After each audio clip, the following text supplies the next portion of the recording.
سنتے ہیں اردو میں خصوصی اپڈیٹ۔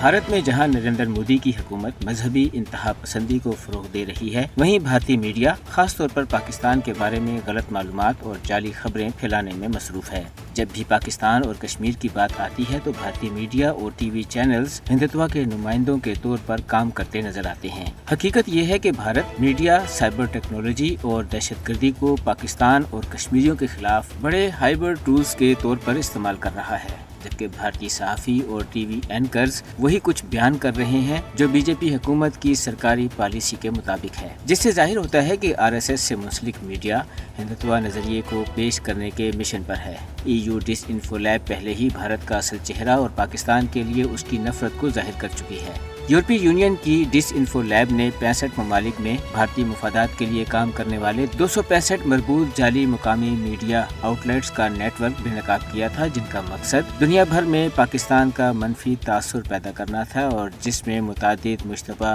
تھنک ٹینکس اور NGOs بھی شامل تھیں۔ اس رپورٹ سے یہ بات واضح ہوتی ہے کہ بھارت نے پاکستان کی دشمنی میں کس طرح دنیا کے بڑے اداروں، اقوام متحدہ اور یورپی یونین کی پارلیمنٹ میں محاذ تیار کیے اور پاکستان کو دنیا میں بدنام کرنے کی سازشیں کی، جبکہ پاکستان کے خلاف بھارت کی ہائبرڈ جنگ سے لے کر مقبوضہ جموں کشمیر کی خصوصی حیثیت کے خاتمے تک سبھی اس بات کی نشاندہی کرتے ہیں کہ مودی کا بھارت ایک فاشسٹ ملک ہے، جبکہ جنگ کا پیاسا اور نفرت پھیلانے والا متعصب بھارتی میڈیا RSS کی خواہشات پر مودی کے فاشسٹ ایجنڈے کی حمایت کر رہا ہے۔ دوسری طرف بھارتی فوجیوں نے محاصروں اور تلاشی کی آڑ میں اپنی ریاستی دہشت گردی کی تازہ کارروائی کے دوران آج ضلع پلوامہ اور بڈگام کے علاقوں میں 5 کشمیری نوجوانوں کو شہید کر دیا۔ تمام تر ظلم و جبر کے باوجود مودی اور اس کے حمایتی پاکستان اور کشمیر کی تحریک کو بدنام کرنے کی اپنی گھناؤنی سازشوں میں ناکام ہوں گے، کیونکہ پاکستان اور کشمیری عوام اپنے خلاف بھارت کے مذموم عزائم کو ناکام بنانے کے لیے پرعزم ہیں۔